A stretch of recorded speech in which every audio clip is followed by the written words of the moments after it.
Welcome to final BSc Statistics students.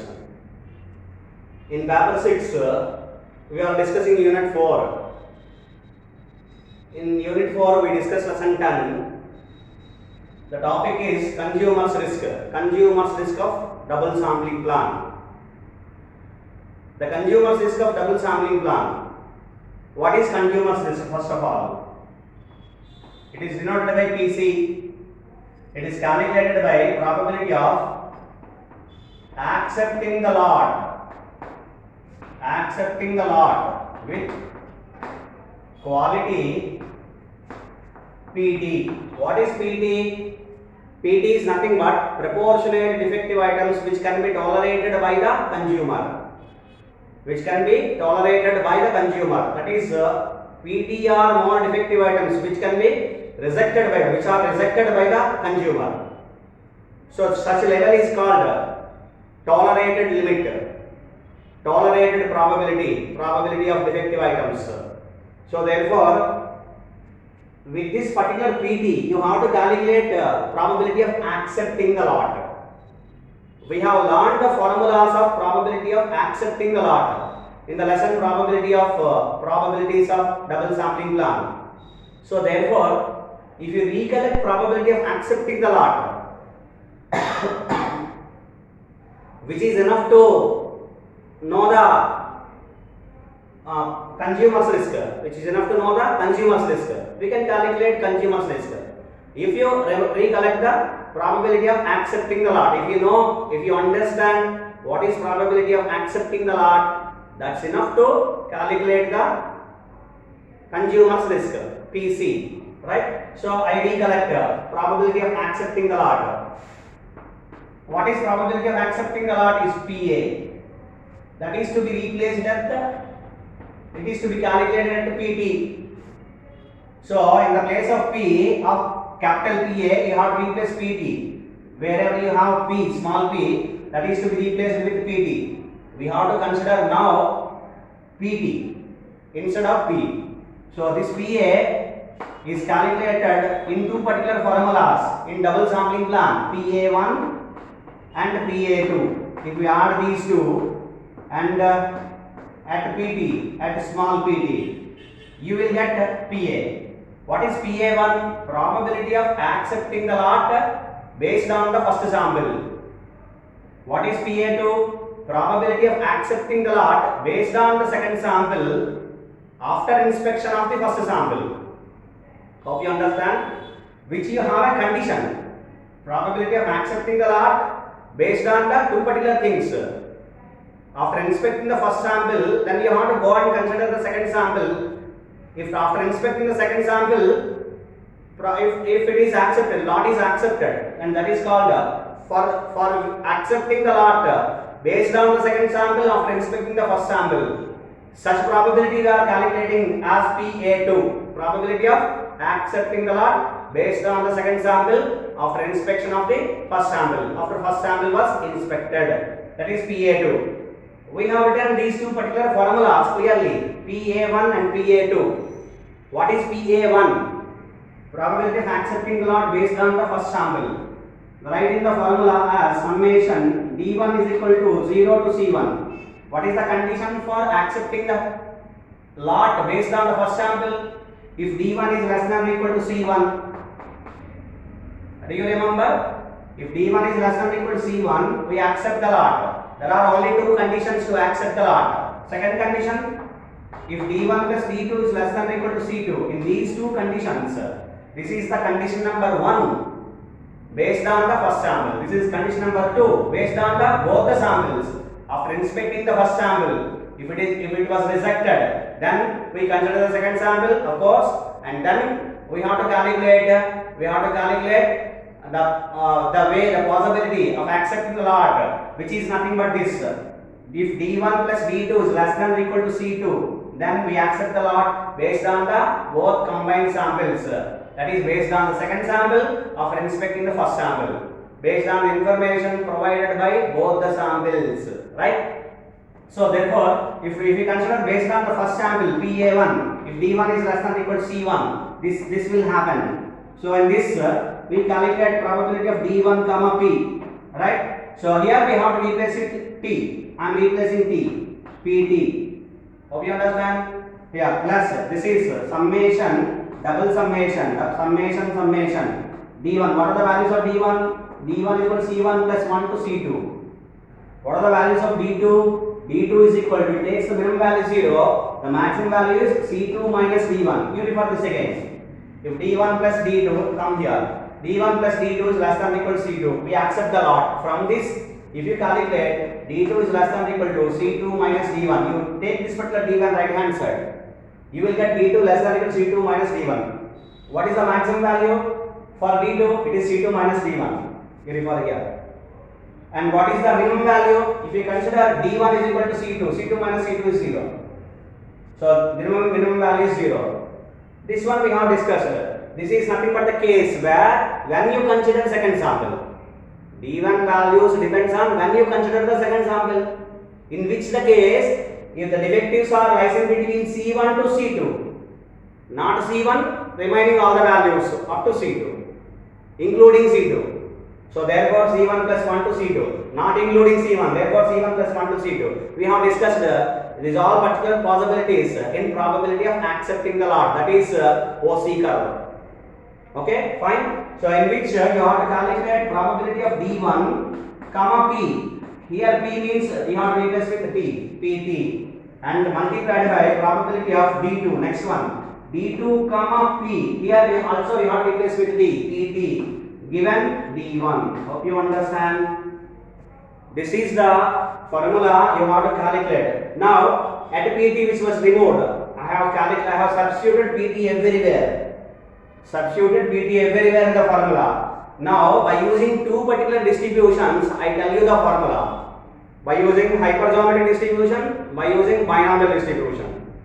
One by one, right? Hope you understand. This is what. Here, if you write up to here, that's enough. And by using the binomial and hypergeometric distributions, we calculate certain formulas for double sampling plan. That is consumer's risk of double sampling plan. So therefore, if you write it up to here, it is enough. Just specifying the distributions enough. But even then, I specify the formulas now. The formulas of the formula of the consumer's risk by using hypergeometric distribution and binomial distribution. Now I write clearly. PC is equivalent to B. Now you refer the value here. Summation D1 is equal to 0 to C1. What is probability of D1 comma PT?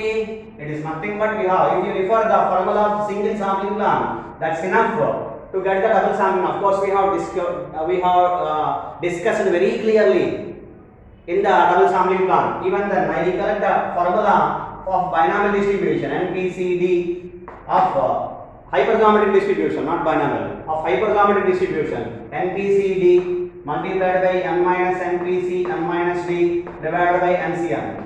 You refer the formula and you tell me the formula. Just you have to replace small n with n1, small d with d1, and p with pt, so that you can replace everything, right? So np, actually the formula is np. Now you have to replace with d, npt, c d1 multiplied by capital N as usual, capital N minus npt multiplied c n1 minus d1. N is replaced with N1, D is replaced with D1. This is for first sample divided by capital NC N1. Hope you understand the formula. The formula is summation D1 is equal to 0 to C1 NPT C D1 multiplied by N minus NPT C N1 minus D1 divided by capital NC N1. This is the first one. This is PA1. Now PA2. PA2, do formulas 1 and 2, double summation plus double summation. One summation depends on D1 is equal to C1 plus 1 to C2 and another summation D2 is equal to 0 to C2 minus D1. Have you referred? Why I am taking D1 first? Because first sample is going to be inspected first. After that only second sample is going to be considered. That is what the condition of the second one. That is probability of accepting the lot based on the second sample. Probability of accepting the lot based on the second sample depends on the inspection of the first sample was completed. If it was finished, if it was already inspected, then only you have to consider the second sample. Otherwise, we don't consider the second sample. If the lot is accepted based on the first sample, then no particular probability this happens. No probability of the second one, right? So the first one is as usual. The first one is the similar one, same one, NPT C D1 multiplied by N minus NP C N1 minus D1 divided by capital N C N1. Hope you understand the first one. Now the second one. What is second one? Now you concentrate. What the remaining items left? Capital N items. Remaining items are already N1 were taken. N1 items are taken, which were inspected. Inspection is also completed. Therefore, capital N minus small n1, from which you have to consider the second sample of size n2.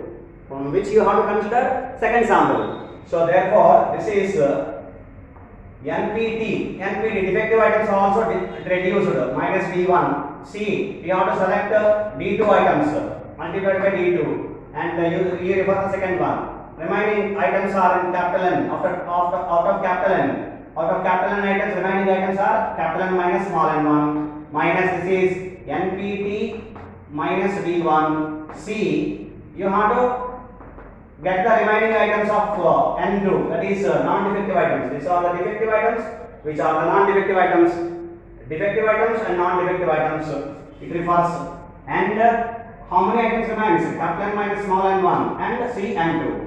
Remaining items are that. So total items are to be drawn in the second sample, that is total items are N2.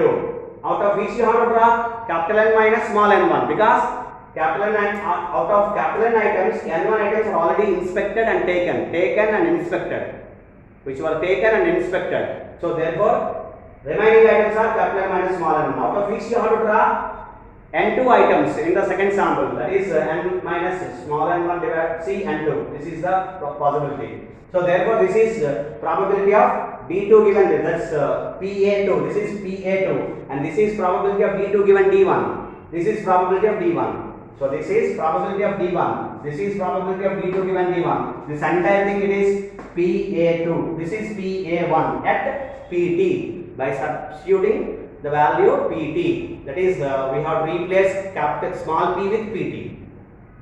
The proportionate defective items are PT now we are considering, right? So this is about hypergeometric distribution. I write here, this is hypergeometric distribution.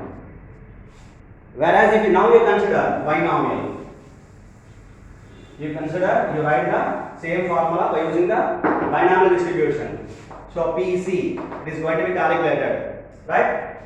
For binomial distribution, summation D1 is equal to 0 to C1